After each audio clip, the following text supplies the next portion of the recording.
Welcome back to Migration Made Simple, Part 2, How to Legally Move to South Africa from Zimbabwe.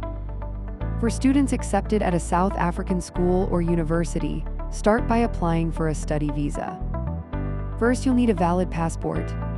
Next, an official letter of acceptance from your institution. Proof of funds to cover tuition and living expenses is required, plus a police clearance certificate and a medical report. If you plan to start a business or self-employ, apply for a business visa. You must invest the required minimum amount in South Africa.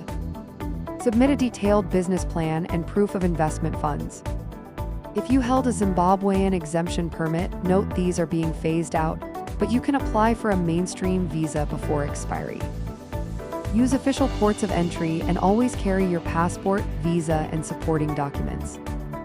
Never overstay, doing so can lead to a ban from re-entering South Africa. Thanks for watching, see you in the next episode.